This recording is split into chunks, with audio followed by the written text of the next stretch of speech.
Good morning, everybody. It's good to see you all. I can see some of you. Thanks for joining us this morning. Morning, Ronnie. Hey there. It's good to see you. I saw a few of you all as you were joining, and that's one of my favorite things is when you guys join and then immediately turn off your camera. It is so cute. It's like people are, oh, and immediately jump to turn it off. I love that because I do the same thing. So, but we're glad you guys are here this morning. We just wanted to have an opportunity for us to get together, have a conversation about how things are going, give you a chance to ask questions of each other, and to learn from each other about what's happening during this time.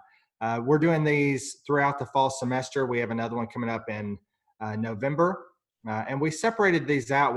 These are all the DCBS. We've invited our DCBS and behavioral health partners with us today. And then in next week, I believe we're meeting with the DJJ folks as well to give them an opportunity to talk about what's going on in their programs. We thought this was probably the most appropriate way to do it just because you guys have a lot more overlap with each other. Maybe a lot more similarities than you would have with the Department of Juvenile Justice folks. So I just wanted to give you that opportunity this morning. Before we do that, though, I think that we have a small enough group that we can probably do a popcorn introduction. If everybody just wants to pop up at some point, introduce yourself, tell us where you're from, what program you're representing. And then we can go from there, and I'll give a few updates, and then we'll have an open discussion. So I'll start. I'm Ronnie Nolan. I'm serving as director of the Kentucky Educational Collaborative for State Agency Children. I just celebrated my 16th year at KECSAC on October 4th, which time flies, folks. I had no idea. I thought I was still 30 years old. So that is not the case. Justin, don't shake your head so vigorously. I don't. But I'm glad to be here. Thank you all for being here, and we'll let the next folks pop up and go. So just as you feel led by the Spirit, jump in there. I'll go ahead and go, Ronnie. I'm Diane Green-Kidd. She, her, hers. I'm from the Department for Behavioral Health, Developmental, and Intellectual Disabilities, and I am on the KECSAC Interagency Group. Hey, Diane. I'll pop in. My name is Katie Helton. I do PD for KECSAC and conferencing and events, which means now I host Zoom meetings all the time. Good to see everybody. I'm Peggy Shear. I'm a program improvement specialist for Eastern Kentucky. Just wanted to see what you guys were up to this morning. I'm April Stanley. I'm the program consultant for alternative programs with KDE. And Peg, I can hear that Eastern Kentucky in your voice. I'm from Pike County. Good girl. Not there anymore, but I'm from there. I'm Justin Hubbard. I'm actually a DJJ program, but I'm also SACSA president. So I thought I would jump in and just let everybody see my face. And if you ever had any issues or questions, feel free to call me. I'll get to do this again next week. And Ronnie, no, we're not 30 years old anymore. So.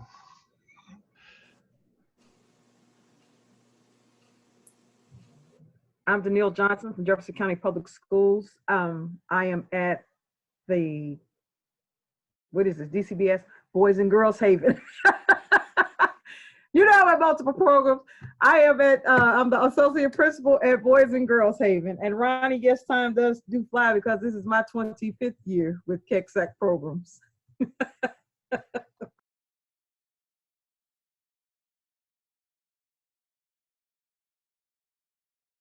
Folks who are just joining us, we're just doing introductions real quick because we have such a small group. So if you'll just jump in, tell us your name and where you're from, we'd appreciate it. I'll go next if that's all right. My name is Wes Blair. I work with the Hardin County School District. I have 3 KECSAC programs. I have Crossroads Treatment Center. I have Hardin County Day Treatment, which is DJJ, and I have Lincoln Trail Hospital. So nice to see everybody. I'm Christy Stamper. I'm from Buckhorn Children's Center School, and I can't get my camera to work, so you can't see me today. I'm Heather Moss. Sorry I was late. I'm actually having a KECSAC audit today, so at Maryhurst. But Angie said she's seen me 10 times, so she's okay with me leaving and coming to this meeting. So I'm the principal of the Jefferson County state agency programs, and we have 13, I don't even know, I think it's 13 now programs. It's 13. I was going to say 14, but then that's Mary Ryan, so that's Right. yeah. My KECSAC audits are over this week for the most part. I only have a couple more after this, so woo. And this is my 5th year as the principal in KECSAC. Danielle, stop. I was late too. I work at Brooklawn in Louisville. I'm Justin Meek. I'm Melissa Smothers. I work at Purchase Youth Village in Marsh County School District in Western Kentucky. I'm Danny Clemens. I'm the principal of the Bullitt Alternative Center, Spring Meadows, and Riverview Opportunity Center. I'm Chelsea Neal. I'm one of the school counselors at Callaway County Day Treatment Center.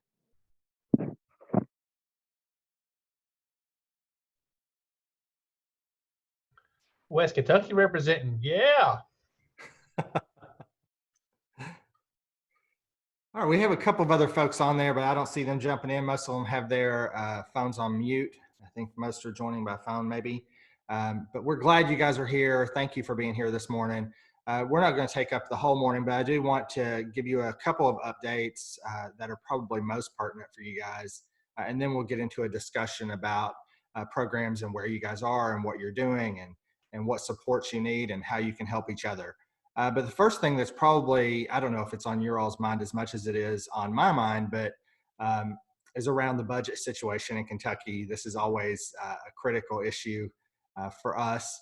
I don't know if you all are aware, but yesterday the Kentucky Department of Education presented their budget to the legislature during a budget subcommittee meeting.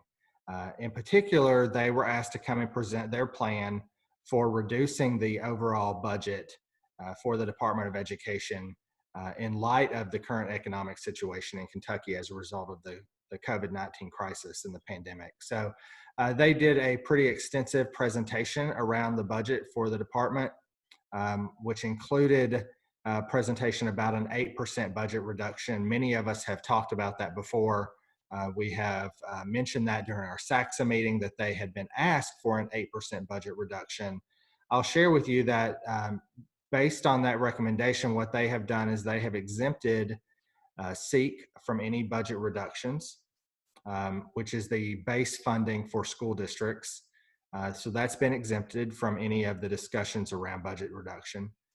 In addition, they have exempted the Kentucky School for the Blind and the Kentucky School for the Deaf from those same reductions. So what that essentially means, though, is that the 8% then, because it spares those two very large pots, then disproportionately impacts all of the other items within the department.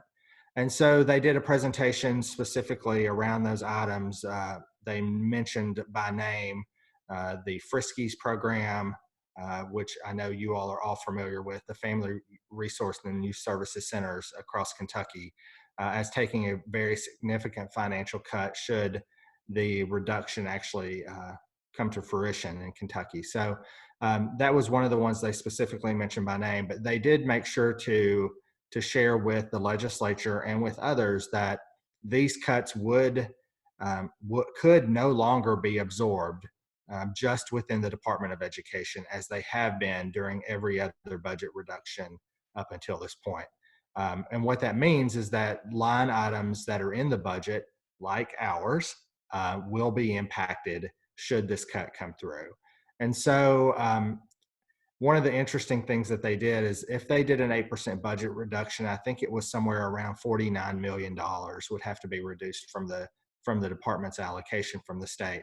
What they presented, though, was and submitted to the governor's office was a reduction of around $28.5 million. So even though they were asked to reduce by 49, the plan they submitted was actually only, I think, about 28.5. So if they, and that even at 28.5 still impacts our program. So if the governor's office comes back at some point with a budget reduction request that is larger than that, then they will have to go back to the drawing board to figure out where those additional funds are going to come from.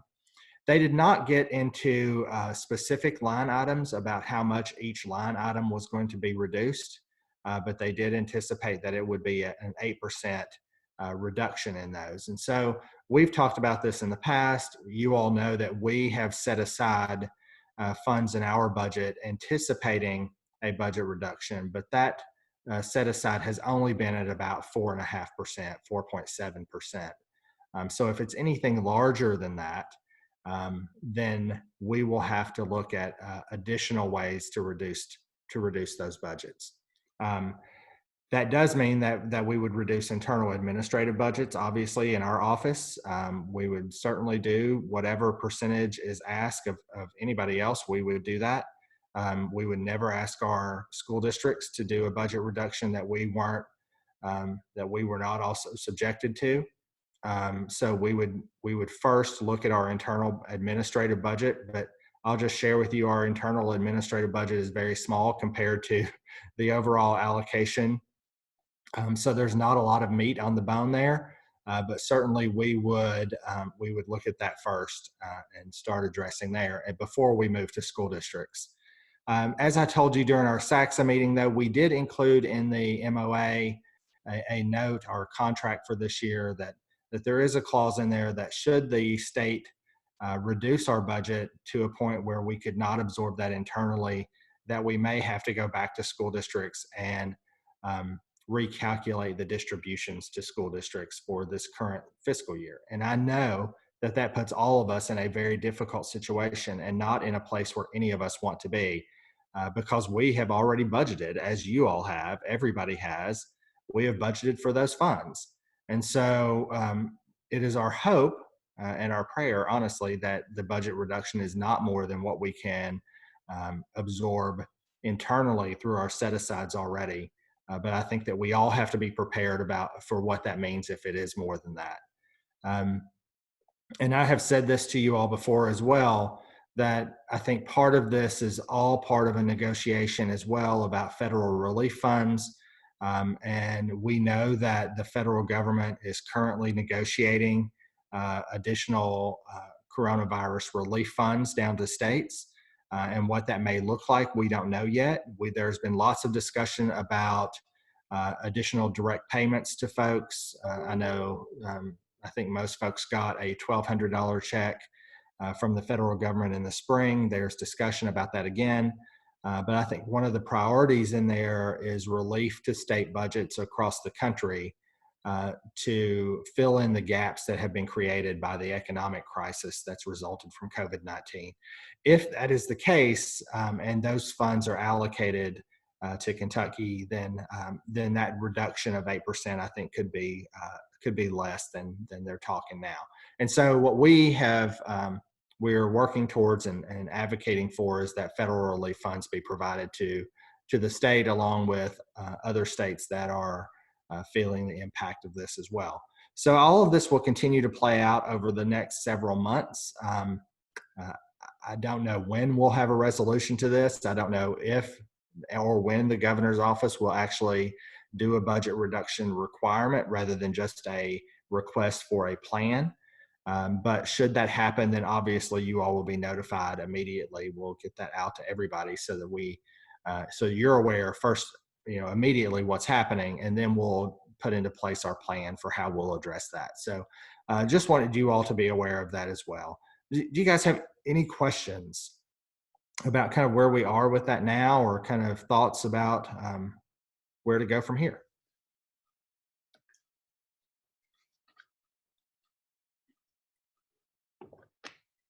All right, good. Well, I don't have any additional answers beyond that. And so as we continue to get more information, we'll share that out with you all just to make sure that you know what's going on. Those of you who are in charge of budgets in your district, you also know that within our contract, we also include a clause that says that we will not reimburse programs more than 90% of their allocation prior to the final quarter reimbursement. So we have always set aside a policy internally that we have to hold back at least 10% of our allocations for that last budget cycle in case there are any reductions that come. So we don't want you all to spend the money, obviously. Well, you may spend it already, but we can't reimburse you for that until the very end, just in case the situations like this do come up. And so we're doing our best to make sure that we're good stewards of the resources we have, and that we're open and transparent with all of you about what that looks like and what our process is as we move forward. So that's kind of where we are. Moving on from the budget situation, Heather already talked a little bit about her program improvement site visits that are already underway. We have been doing those. Peggy and Angie, Angela's in Jefferson County today. We have been doing those now for, gosh, a month and a half, I think, almost a month and a half. And so we've had many visits that have taken place. We've done those both virtually and in person. But I think I want to just give a shout out to Peggy and Angela, who, as you all know, when all of us had to respond to new ways of doing things, they pivoted very quickly to developing a virtual format for our program improvement site visits and what that could look like in case we have programs that are not meeting in person. And so they've done an excellent job of that. And I hope that you all have found that beneficial as well. One of the key parts of that, I think, that this year has been the integration of a self-assessment prior to the visit. I think it's really important for all of us to think about what we're doing and what that looks like and what we think of ourselves before somebody else comes in. I think it gives us a great opportunity to identify places where we have exceptional services, and also places where we have opportunities for improvement, and it's always good to do that. So I think it's very interesting to see how those line up with the actual site visits that are taking place. I think most people are pretty aware, self-aware of what's happening, and so we really like that in this process, and thank you all for completing those. I think it's been really beneficial. So we'll continue doing that both virtually and in person, depending on the needs of the program. As we move forward, but very excited about that. I hope those of you who have had that, it seems like a couple of you on here have had that. I saw you doing praise hands in there. So it sounds pretty good. I'm glad that you have all have enjoyed it so far, and we're looking forward to what's coming next. So with those things said, do you all have any questions about anything that's going on from our office, or anything that just in general that you have questions about before we get into a discussion around programming specifics?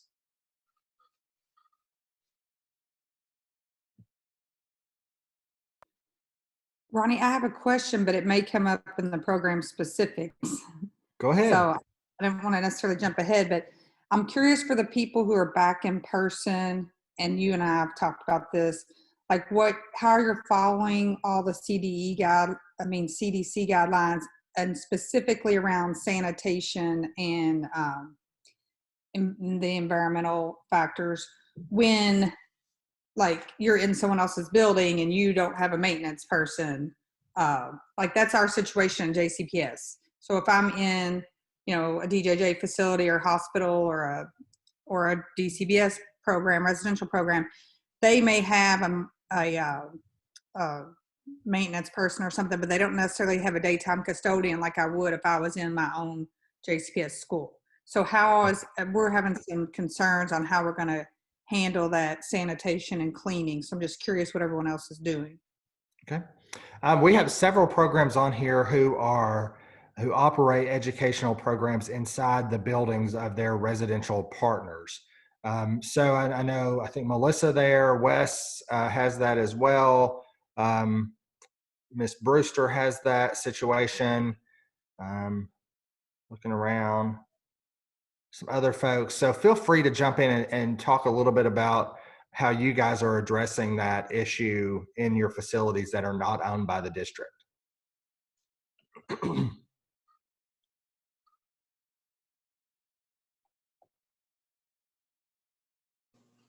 All right, I guess I'll go. So day treatment, obviously kids are not in the building there, so we really don't have that issue at this point. Lincoln Trail Hospital and Crossroads Treatment Center. So we rely on the facility, obviously, first and foremost, for what they're doing. As far as our district goes, we don't have custodians there, but the custodians at all of our A1 schools gave SK2 chemicals and Virex. And so our district trained our staff in those chemicals about wiping things down daily and what have you. So they are cleaning on their own with those chemicals in the classroom daily. Some of those are stuff that you can wipe down periodically throughout the day, and some of those they're using at the end of the day. Because of airtime drying, they got to wait like 30 minutes to an hour. But both facilities were okay with that, so we worked with those partners there. But other than that, that's what we've been doing.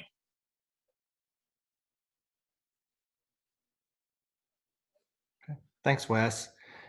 There's a few others on here who are in programs that are in facilities not owned by the district. If you guys don't mind sharing how you guys are doing that, or if the facility staff is doing that, or what's happening.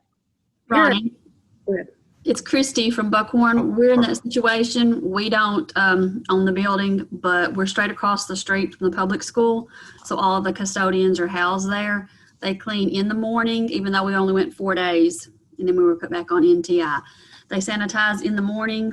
Each kid has their own area. They don't change classes. They don't go anywhere. So it really doesn't need anything done to it technically during the day unless there's a spill or something. But it's just kind of a team effort. Our teachers, our aides, our agency staff just all work together, put on gloves, get the sanitizing solution, and do what needs to be done basically. But if it's something major, our custodians of the public school will just come over and do it. Great, thank you.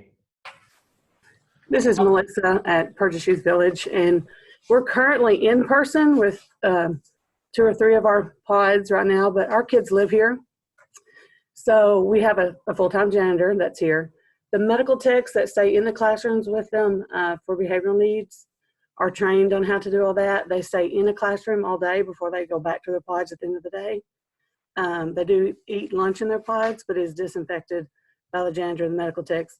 Or when we have all negative COVID tests, then the teachers are in and out of the classroom and they clean as well. Great. So Melissa, just to be clear, when you say that the custodial staff or medical techs, those are employees of Purchase Youth Village, not employees of the district? Yes, sir. Okay. Yes. Perfect. I'll go ahead and jump in here. I'm the same boat. We're on DJJ property.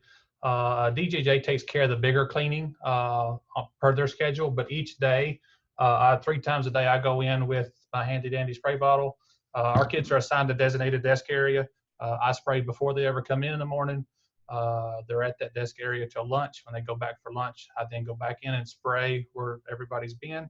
At the end of the day, when they leave at the end of the day, I go back and spray again. And it's you missed it and you walk away. There's no wiping. It dries on its own within a few minutes and stuff. And I get this from our district. Our district provides me the bottles that I need and stuff. So it is what it is. I'm not complaining about it. I just go in and do it. I've gotten a habit now of doing it.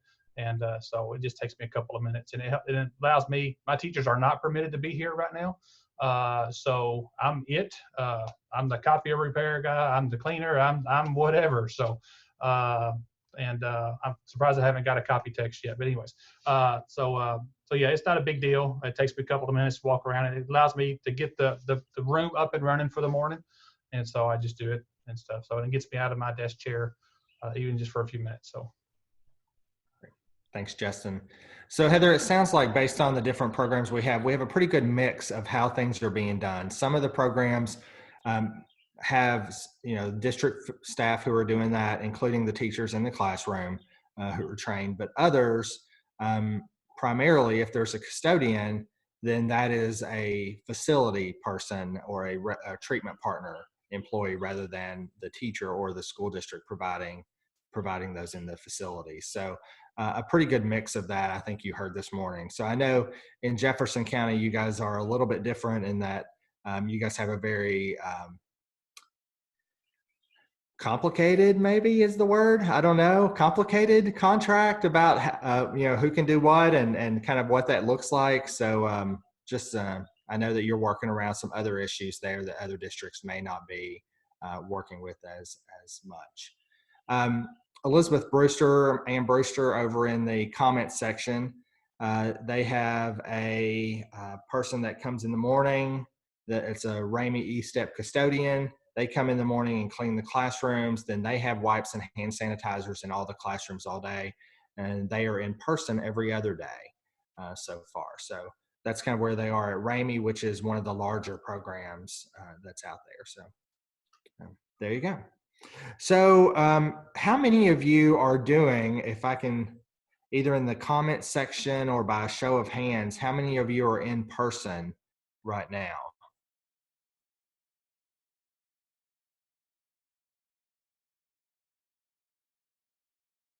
Okay. Seeing 3 by video, that's in person. 4 by video in person. Okay. 5, I know Brewster is. Ms. Stamper, I think, are back virtual, but were in person for a short period at the beginning of the school year. Good. So those of you who are in person, can you tell me a little bit about, or let's talk a little bit about what challenges you guys have had in doing the in-person instruction and transitioning to in-person, and then also kind of how you address those challenges. I'd love to hear kind of how that's going for other people who are in the process probably fairly shortly in transitioning to in-person. I know Jefferson County, who we have a good contingent on here today, you guys are planning for a return to in-person. I think there's discussion about an October 29th deadline for that. Fayette County, not on here, but they just announced last night that they are going to be virtual until January at least. So we'll see kind of where that goes, but we'd love to hear, those of you who are in person, what challenges and how you've responded to those.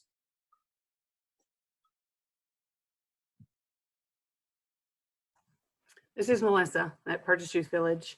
Our biggest challenge right now is we have so many kids transition in and out within a week or 3 weeks or a month or whenever.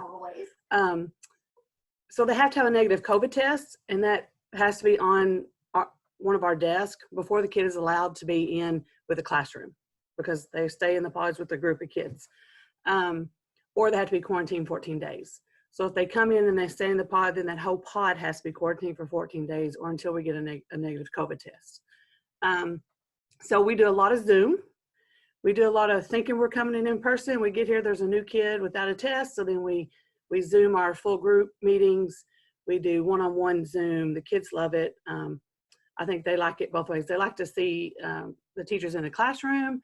So right now we have 1 pod on quarantine and the other 2 pods are in person.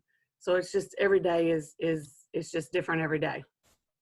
It just depends on who's coming in before lunch, after lunch, after we leave. We never know until we get here. So we just plan for both for all the pods and then go with it when we get here. It's beneficial that we only have a total of 24 kids, but they are ages 7 to 17. So the one-on-one Zoom meetings are actually pretty beneficial. I feel like they get a little bit more one-on-one time that way, and it keeps their attention a little bit better than some of our computer programs that we utilize here. So there's challenges, but I think there's also positives from it too that we will continue to do even without the restrictions. Good. Thank you very much. Bless your heart. I can imagine the challenges of coming in, having to prepare for both a virtual format and in-person learning and the difficulties of that. I can't imagine other teachers across the state just being able to do that in a way that you all are. So thank you so much for the willingness to do that, for the skill development that takes to be able to pivot so quickly on a moment's notice from in-person to virtual, when we have, as you all know, districts across the state who are still trying to figure out how to do this, and you all are doing it every day. So thank you for that. I appreciate it very much. Other folks who have done in person, share a little bit about what that looks like. Yes, Ronnie. Oh, perfect. Ms. Stamper. At Buckhorn, our biggest challenge was the agency was only allowing 1 cottage of girls to come per week. They did not let the cottages mix. And so we only have a 2-room school. So when you have 3 cottages, of course, you have the girls normally mixing. And our girls don't have access to the internet in the cottages. That's not allowed. So everything that we were sending for NTI days was paper packets, and we're similar to the other lady. Our kids are anywhere from 6th grade through 12th grade. So we were fixing packets for 2 cottages, sending to them, having one of our teachers and aides available for on the phone conversations to assist with that. And then we had another teacher and aide actually in the classroom teaching to 10 girls. So that's been our biggest challenge the whole time, is just we're killing our teachers, basically. I mean, they're just trying to get everything graded and collected, and we're talking packets upon packets of paper. Wow. Thank you so much for that. Yeah, I can imagine the challenges there. I know you guys, your campus, we issued guidance based on recommendations from the Department of Education that allows residential programs to go back in person, but certainly following the guidelines of that isolation, of keeping students separated as much as possible. Those kinds of guidelines that have come out certainly impact a program like yours, where they may live separately, but in a classroom they intermingle. And so that the barriers that's created, I can't imagine how you guys are handling that. But thank you for all of the incredible work you're doing. I can't imagine having to do that myself. So thank you for that. Other folks who are in person? In Bullitt County, this is our 3rd day back in person. Unfortunately, I'm anticipating we're going to be red tonight when the map's released. So we were trying to get a good run going, and not sure that's going to exactly happen for us. So teachers have been very positive. They're absolutely awesome. One thing this week is that they're asked to be in person with a DJJ kid, but then they're also their virtual teacher as well at the same time. So you're kind of almost limited. You got to be in front of a camera, you know, and what you do, and that's becoming a little bit difficult. So between that, the choppiness, the quarantine rules, you know, just because you're quarantined for 14 doesn't mean you have COVID. You guys all know that, you know, kind of the staffing, and there's just not anybody on the table to replace them. You know, you're it. So I've even had to be delicate when I work with staff to make sure that I'm not around them really close for 15 minutes or longer. And, you know, and to make sure that we're Zooming and stuff so we don't knock each other out.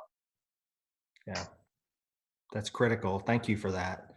I think, you know, as we all know, this is, gosh, such a challenging time for all of us to be in this, and we're doing things that we've never had to do before in ways we've never done it before. I can't imagine the stress that folks have in the field. April Stanley from KDE had a great comment over in the chat section if you guys haven't seen it yet. But it's a great shout out to the work that you guys are doing from a parent perspective of somebody who's on that receiving end. So we know that you guys are working incredibly hard to make sure that the students are getting what they need. So thank you all for that. I think like all of you, the ideal situation is that we're back in person and that we're past this.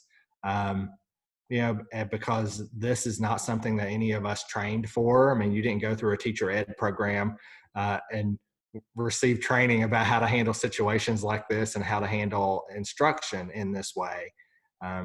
So we're hoping that we'll get back there someday sooner rather than later, but we'll see how that goes. So I know it's hit or miss. Some days you're in, other days your map may change, and then your district or your school board moves to a different model of instruction delivery. And even in some cases, as Ms. Smothers said, you're in person in the morning and you're virtual in the afternoon, and those kind of things happen. So thank you for just being able to move so quickly. One of the other things I'm interested in, how do you guys know, those of you who are doing virtual, who are going back and forth in person?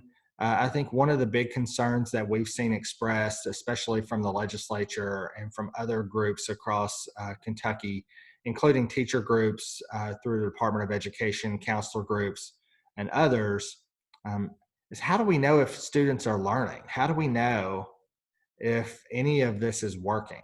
How do we know? So I'm interested in, how do you guys know? How do you know that what's happening is beneficial? What are you doing to measure that? And how can you share kind of what you're doing with other folks that they might learn from you? Well, this is Melissa again. We do pre and post tests, even individualized through the computer program every 6 weeks. If, we pre and post them or at entrance and exit. Because we have kindergarten through juniors, sometimes seniors, depending on their age, we have to do almost everybody's individualizing. It's like everyone has an IEP, whether or not they have an IEP. So we do a lot of pre and post, a lot of benchmark assessments. Our kids read either through Zoom, out loud every day to one of our teachers. So we do a lot of like RCMs and stuff like that, just like you would through the RTI process at a regular public school. Great, thank you so much.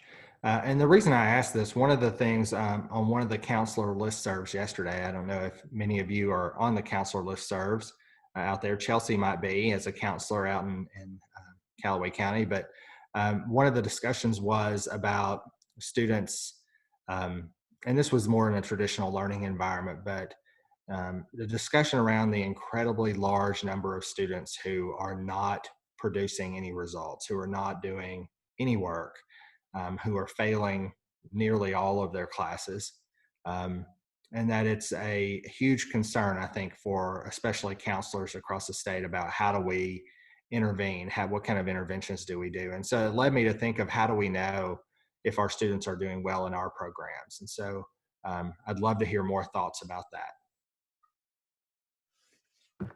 In JCPS, we created, all of our teachers have Google Sites and Google Classrooms. Sorry, as soon as I started talking, my dog came on. So in the classrooms, you can set up assessments and different things like that. And we're also doing synchronous and asynchronous learning. So the asynchronous part comes from the assignments in the Google Classroom. And then it's different for each location, but for example, like at Western Day, at all the locations, they'll also have office hours where kids can meet with them individually. I mean, we're struggling at our day treatment to get all the kids involved because they don't live there, but we've got people making contacts regularly and home visits and things like that. I'm sorry. I don't think she's going to stop till I give her something, but I forgot where I was going with all this, but the Google Classrooms and the Google Sites, so that helps with us seeing the assessments and having things there. And I know some of them are trying to do one-on-one, and we have some intervention teachers at some locations that are trying to meet with those kids in the small groups and one-on-one. Heather, during the office hours, are students participating in office hours, or is that something that's happening? Well, like at Louisville Day, and sometimes I call them office hours and some people call them support time. And yes, kids are joining on, and Justin can speak more to Brookline, they do it as well, and kids are jumping on when they have specific questions. Yeah, definitely. I mean, some kids really take advantage of it. Wednesday we don't have any synchronous classes on Wednesday, so teachers can set up small group meetings or individual meetings to support students, and many students take advantage of it. And those, of course, as you'd suspect, those that don't are also the ones that are the most likely to be doing poorly. So I'd say the other piece of our puzzle is really good lines of communication with the treatment partner. I get reports daily from my treatment partner on which kids they were having trouble with on the cottage, which ones couldn't log in because they were having a behavior problem. And then we often organize support meetings where I get together in a Zoom call with the therapist, the cottage manager, the educational supervisor for my treatment partner, along with a teacher that is in charge of that student, my counselor. We'll all get together. We do probably 2 or 3 of those meetings a week. And then I've got teachers whose only role is to meet with students individually and offer an additional layer of support. So we do a whole lot of trying to track them by communicating with the treatment partner. And of course, as Heather said, the assessments that come through Google Classrooms and teacher feedback. Perfect. Thank you, Justin. We're doing pretty well. We got a few students that it seems like you're really rolling that rock uphill. No matter what you do, you're always struggling. But I would say that we have a pretty high success rate in general. Thank you. I remembered the other thing. We had this discussion, like I'm also in a zone with the regular schools and meet with those principals as well. And we talked about grading and it's really different. This is where standards-based grading is even more important. Like quit trying to grade for compliance and completion, because now teachers are just out there just looking for these pieces of paper to see if a kid finished it. That's not even important. What's important is, do they know that specific skill? Have they mastered that standard? So trying to go away from the traditional way of grading, which a lot of schools had already moved to standards-based, but really being more intentional now that we're in this virtual model of, okay, I don't have any evidence that this kid knows a specific standard or skill. So when I do meet with them individually, I'm going to do an assessment about this specific standard or skill. And that can count for the grade of whether they, you know what I'm saying? Instead of just, oh my gosh, you didn't turn in worksheet 1, 2, and 3, you know? And also giving them second opportunities. They will redo assignments, go over assignments. We keep a communication log, so everybody has access to that, so they can see which students are struggling. And some teachers will jump in there and, you know, take a student individually to work on that student, to get that student together. So communication is the key, and giving them multiple opportunities to be successful. And different ways of doing it, whether it's they do hand in their assignments online using Google Forms, and they do assessments using Jamboard and things like that. But giving them opportunities to catch up on those standards using iExcel and Edmentum and different programs like that, so they can demonstrate that they are learning, and they are, or if they are struggling somewhere, we're able to pick up on that to zone in on those areas. So just using different techniques, different strategies has been very helpful throughout this process. Great. I love that you said that you gave them an opportunity to redo their work, because that's just, it doesn't seem to be something that's very common. I think it's so important to give students an opportunity to redo. I mean, even in my doctoral program, we get an opportunity to retake a quiz, you know. Yes, ma'am. I think that's fantastic. Yes, ma'am.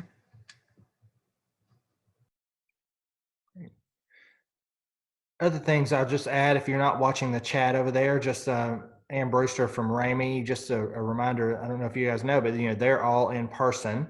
So they're not using computers or online. So they have, but my understanding is, and Ms. Brewster, you can correct me over there if not, but I think the teachers are on a rotation of when they come to campus. But the students are in school all the time. So they have maybe an A-B schedule for teachers of when they come onto campus, or initially, I think that's what was happening. So they are following obviously all the guidelines that are in place there to make sure that their campus is secure, and that students who need isolation or quarantine are done so away from everybody else, and keeping a pretty good watch on that. So they're doing things probably as close to normal of what normal used to be as probably almost any of our programs. The other one is Foothills Academy in Clinton County, which has been in person since I think July 2nd. I think they went back in person on July 2nd. And so following all of the guidelines of keeping their kids separated by cottage, and they have the teachers to be able to do that. Unlike Ms. Stamper's program where kids mixed once they got to school, they were still able on their campus to keep kids separated by their cottages, which helped when they were able to do that. So those kind of things are still going on as well. I do have, and if you guys have any questions, feel free to jump in. If not, I'm just going to keep rolling through some general questions that I had, but feel free to jump in at any time. But one I think that, and one that's come up recently, and I know some of you on the phone call may be interested in this as well, is how are we meeting the needs of special education students, including how are we having ARC meetings? How are you guys making sure that they are getting their updates? What does that look like for you right now? Because I assume it's very different than how it has looked in the past. And so I'll ask for volunteers, those of you who have a high population of special education students, how you're meeting their needs right now and making sure that you're providing them with the requirements under IDEA and how you're providing a free and appropriate public education to those students. Very interested in that. This is Melissa. We have a high population of EBD kids, mostly. I think right now we have one LD kid. I'm a counselor and evaluation specialist as well as administrator. So I take care of all the ARC meetings. The teachers don't have to do anything except write IEPs. I take care of all that. Most of our kids are not from our own district. They're hours away since we're residential. So a lot of ours are done over Zoom or phone calls and back and forth emails with signatures and you know how that goes and stuff like that to get it all complete. But as far as meeting their IEP goes, we scaffold just about everything, whether it's in the computer program or not. Like I said, a lot of ours, it's not, they are behind academically, but their IEPs are not very academic. But we try to throw in our own academic goals through some of our ILPAs and through just some daily goals that we have for them to reach. But we do a lot of that through our pre and post, through our one-on-one Zooms, and since we are in person some of the time, the heavy concentration goes to the IEP kids. Perfect, thank you. Other folks? I'll make a comment. I talked to the Peace staff the other day, and I thought they'd come up with very clever solution.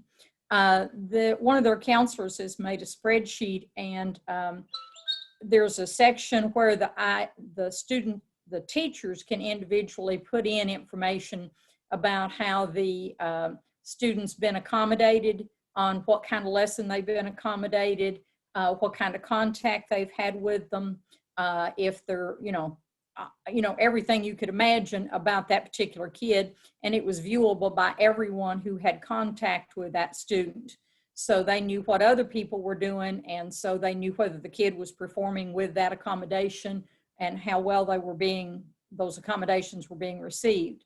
And I thought that was a very clever way for everybody to be able to see the information when they weren't in person to see each other. Great, thanks, Peggy. I think, go ahead, Heather. Well, I was going to say, and our biggest challenge in Jefferson County is Home of the Innocents, because they have that pediatric convalescent care center. And I just was in a meeting with them this morning, and they do a very similar process with a shared drive.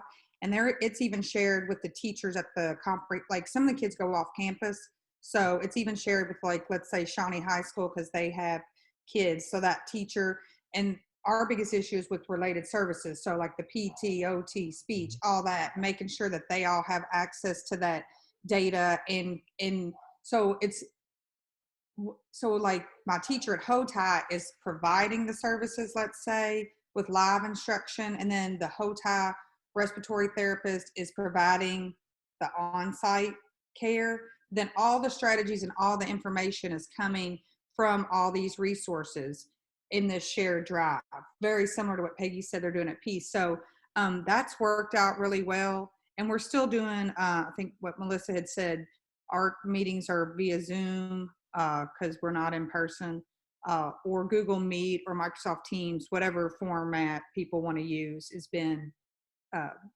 has worked well. And we've been successful in getting people at the meetings and things like that. And we all keep contact logs, constant communication with not just the treatment partner, but families in some of the programming. So I think we're doing fairly well.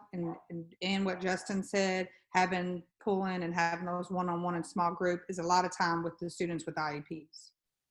Yeah, especially, I would say the most difficult special education student to accommodate virtually are those with task completion goals, those that are just don't want to do work, avoid work. Even when we have them in person, it's a struggle, but we can accommodate them in person a lot easier than virtually. So that's why we went to the one-on-one, have the students share their screen with the person helping them so they can see exactly what they're doing, because we got manipulated a lot the kids were very good at task avoidance.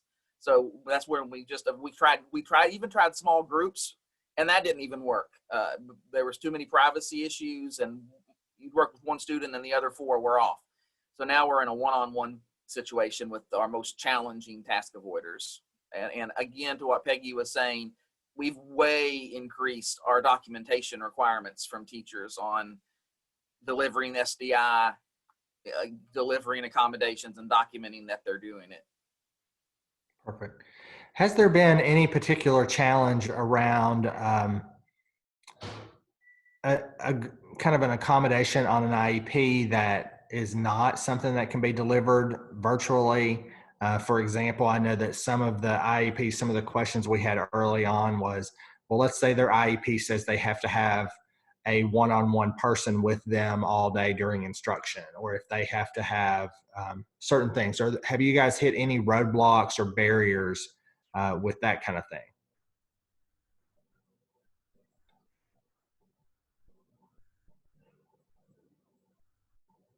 Doesn't sound like it. Good. We don't have any one-on-one IEPs. Good. Some of them are I know that was a huge concern early on when we started talking about the sudden transition to this, is that we've had, as you all know, some IEPs are very specific. Some are, goal-oriented or task-oriented, and then others have some very, depending on the need of the student, some very specific requirements in it. And so I was just interested. It sounds like we're not facing any of those in the group that we have here today, so that's great. Collecting that behavior data has been a challenge for the behavior IEPs. Like what do you base your data on when it's a goal of, doesn't act out more than a certain percentage of the time. So that's been a struggle, and we've went to data given to us by the treatment partner when we can get it, and then observations during the synchronous classes. And we kind of do a combination of treatment partner data and teacher observation during synchronous classes, but that has been a challenge. Great. Thanks, Justin. So what questions do you all have? Are there any? I know that Melissa had put in the comment section looking for an ILPA expert. If you guys have exceptional skills in ILPA, she has some questions about that. She'd love to hear from you directly. I know we have some resources that have been shared over there, including Damian Sweeney at KDE, who did a presentation for us, I think last summer when we were in person for our conference, provided a training on that as well. I'm also going to put out that Sherry Klusky in our office, who's on here, may be able to help with some of those questions around the ILPA. She was part of the team that developed that at KDE. So may have some insights to that as well. And so we'll ask Sherry to reach out to you, Melissa, as well. Oh, perfect. She just noted over in there that she'll give you a call soon. All right. What questions do you guys have that you wanted to talk about that you thought, oh my gosh, I hope we talk about this that we didn't talk about today?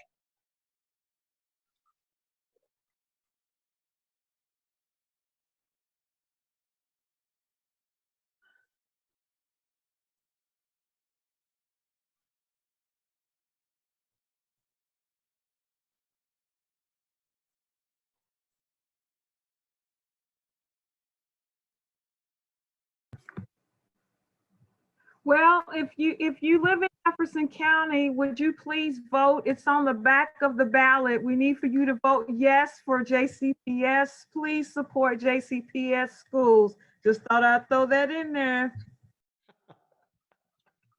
If it's any consolation, I've seen a lot of positive remarks about that on social media. I have a lot of friends that live in Jefferson County, and I've seen a lot of positive remarks. So hopefully. Yes, could you tell them from Danielle Johnson and Dr. Marty Polio that we need for them to turn the ballot over and vote yes? They have been. I've seen a lot of. Okay, good deal. Thanks, Danielle. You've done your part today. All right, other thoughts? Anybody else have other topics, anything that you are grappling with that you wonder how other folks are doing it, what it looks like somewhere else? I have kind of an on-topic question, if that's okay, Ronnie. Sure. I am trying to figure out a way to bring the all programs, A5, A6, together a little more often, a little less formally as well. So I really wanted to establish a teams, but I think we all know the issues of bringing in guests into teams, which completely disappoints me in Microsoft because they can do better than that. But anyway, does anybody have any suggestions for a format that is a little less complicated? If you need to bring somebody from outside of your agency in so we can collaborate, I just want a place to be able to share resources, share best practices and things like that, because that's what I'm being asked for. And I'm having difficulties trying to find a best way to do that. Does anybody have any suggestions? I know there's Basecamp, but Basecamp has a pretty hefty price tag with it. What about just putting shared resources in a Google Drive even? Well, because you can share with outside your. Go ahead, I'm sorry. Oh, that's okay. I thought about doing that too, but I really want a place that also that we can, they can have discussions. Like, hey, we're having this issue. What are you guys doing with this? You know what I mean?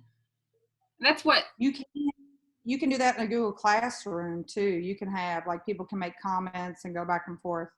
I'll think about it. Like, our issue's always been Jefferson County is so large and there's so many A5. Well, I'm over all the A6 schools. So if you reach out to me and I can make contacts with the A5 schools, but we don't even get together as much as we'd like. But I'd love what you're saying. I'd love to be able to connect with, I mean, we do it through KECSAC, so all the A6 schools are meeting that way, but I know what you're saying because we have a lot of kids that go to A5 as well. So yes. Even if it's just a place to, hey, I've got a quick question and people can see it throughout the day. And you know what I mean? Just something with a little less formal, but a little more often. April, have you heard of Slack? Slack? Slack.com.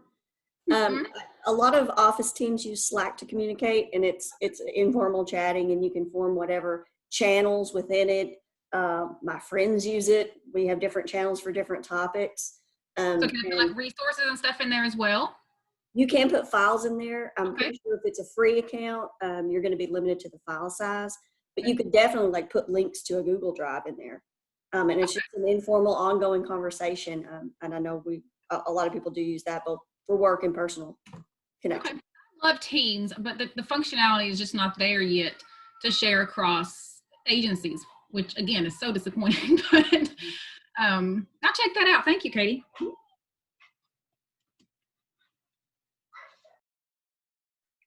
All right.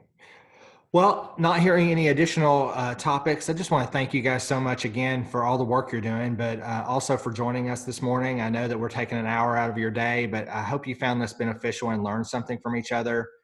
We're going to continue to give you opportunities to talk with other folks, to learn from them, to be able to ask those questions. Again, I'm going to put a plug in here. I think the only thing that we didn't get to is if anybody around ILPA, if you have experience in that, get with Melissa. She certainly wants to develop those skills. So everything else I think we got to.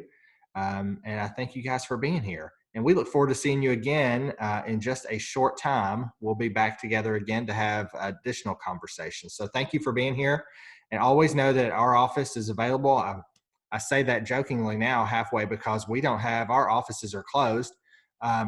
Only because we were back in person in our offices, and a construction company is working behind our office and cut all of our phone lines and internet lines. And so we have no technology in our offices at all right now.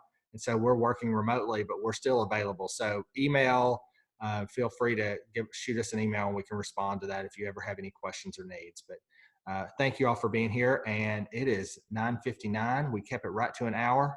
Thank you for being here. We'll see you next time. Bye, everybody.